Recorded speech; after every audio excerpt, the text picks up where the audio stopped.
बच्चों, आज हम करेंगे प्रश्नावली 3.3 का प्रश्न नंबर दूसरा।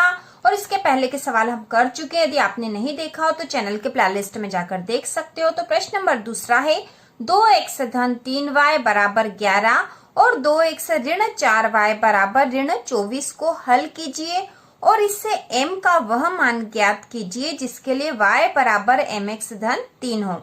तो हमें सबसे पहले तो इन दोनों समीकरणों को हल करना है और हल करने के बाद हमें m का मान ज्ञात करना, कौन सा, जिसके लिए y बराबर mx धन 3 हो। तो इसके m का मान निकालने के लिए जब हम ये वाली समीकरण देखते हैं कि y बराबर mx धन 3, तो इसमें यदि x और y का मान हमें पता हो तो हम m का मान आसानी से निकाल लेंगे। तो x और y का मान कैसे निकालते हैं हम पिछले सवाल में कर चुके हैं। तो चलो शुरू करते हैं। तो इसको हल करेंगे तो हमें सबसे पहले यहाँ दे रखी जो समीकरण दे रखी है 2x धन 3y बराबर 11, इसे हम समीकरण 1 नाम दे देंगे। और उसके बाद दे रखा है 2x ऋण 4y बराबर ऋण 24, इसे हम समीकरण 2 नाम दे देंगे। अब सबसे पहले समीकरण 1 से तो समीकरण 1 से हम x का मान निकाल लेते हैं। तो समीकरण 1 है 2x धन 3y बराबर 11। अब 2x बराबर हो जाएगा 2x बराबर 11, ये धन का 3y है, बराबर के उधर चला जाएगा तो ऋण का 3y हो गया। तो 2x बराबर हो गया 11 ऋण 3y।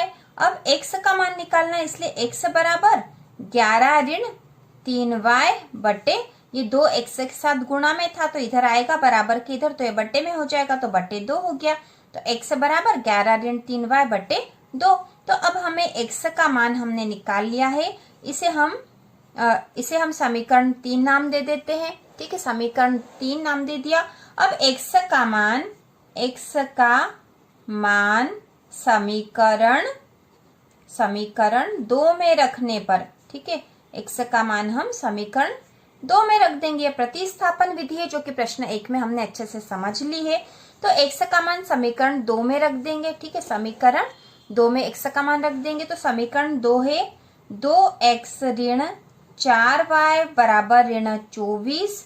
ठीक है, तो यहाँ पे हो गया 2x का मान क्या आया है 11 ऋण 3y बटा 2, ये x का मान लिख दिया हमने ऋण 4y बराबर ऋण 24। ठीक है, इसे हम हल कर लेंगे। अब तो ये 2 यहाँ बट्टे में है। ठीक है, इस 2 का गुणा ऊपर होगा और ये 2 नीचे बट्टे में, तो ये 2 से 2 कट सकता है। अब क्या बचा हमारे पास 11 ऋण 3y ऋण 4y बराबर ऋण 24।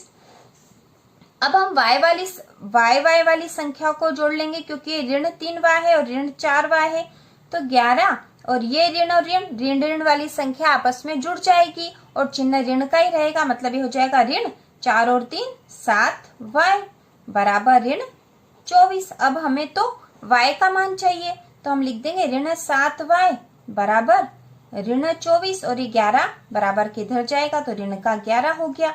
अभी हो गया ऋण 7y बराबर ऋण के 4 और 1 5 और 2 और 1 3 35 हो गए ऋण के। अब ऋण से ऋण कट गया तो y बराबर हो जाएगा 35 बटा 7।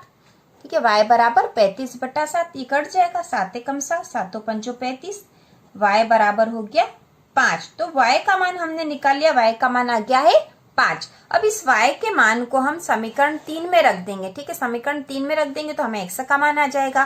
तो हम लिख देते हैं, हम लिख देंगे y के मान को, y बराबर 5 के मान को समीकरण 3 में रखने पर, क्योंकि समीकरण 3 में हमने x का मान निकाला था y के पदों में, तो हमने यह मान हम अब समीकरण 3 में रख देंगे।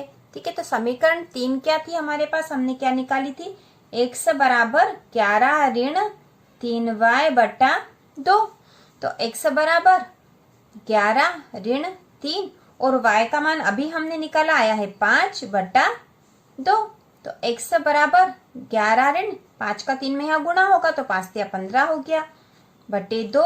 तो x बराबर हो जाएगा, ये ऋण के 15 है और ये 11 है तो 15 में से 11 घट जाएंगे, क्योंकि एक धन और ऋण, एक धन की संख्या और एक ऋण की संख्या, तो इस तरह की संख्या होगी तो हमेशा घटेगी और चिन्ह हमेशा बड़ी संख्या का होगा।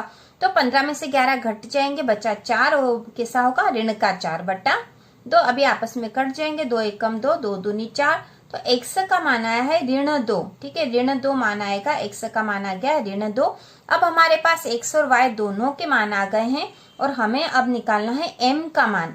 तो m का मान निकालने के लिए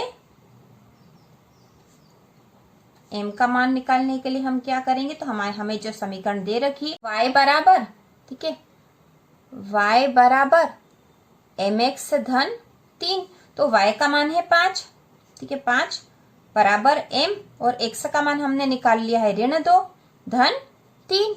तो 5 बराबर ऋण 2 और m हो जाएगा, गुणा होगा, 2 का गुणा m में होगा तो ये 2m हो जाएंगे और ये ऋण का हो जाएगा ऋण 2m धन 3।